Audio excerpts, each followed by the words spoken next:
right, so it's going to be interesting because I'm going to pretend that, Maureen, I'm looking at you, even though I don't see you.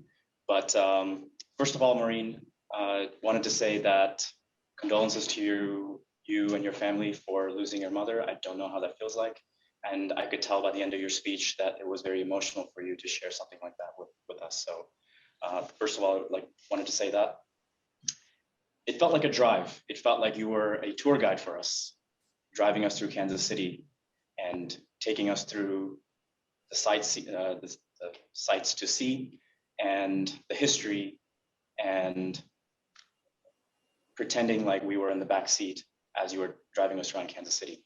So that was really nice. And John, you kind of set the tone for me to calm down and work out my jitters as I'm standing before all of you guys today. So that was really cool, Maureen, that you set the tone that we were on a drive with you. Your intro and your opening slide was excellent. As a millennial, I wanted to say I love the use of your hashtag Sunday Drive, that you had Google Maps satellite imagery, and you took the time to research that and have that all ready to go for the speech. And that worked without a hitch, by the way.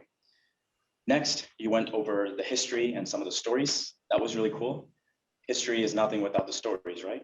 So some of the things that jumped out to me that I didn't know was the Underground Railroad had stops in Kansas City, or had stops in Kansas, not on the Missouri side.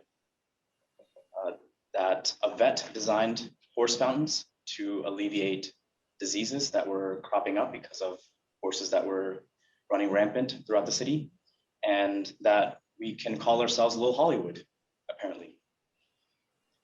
And then the story about the two girls using the shotgun and becoming a lawyer so that they can defend the cemetery. So those are pretty cool stories that I'm gonna remember about Kansas City.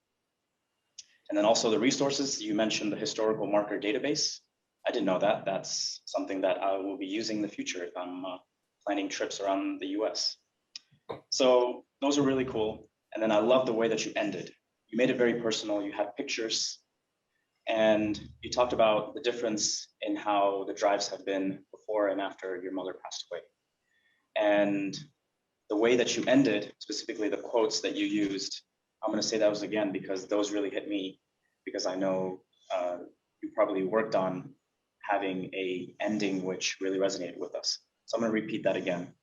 The time we set aside for ourselves and figuring things out one move and one Sunday at a time. I think that was really powerful. So those are all the things that you did well. I wish I could give you more to work on.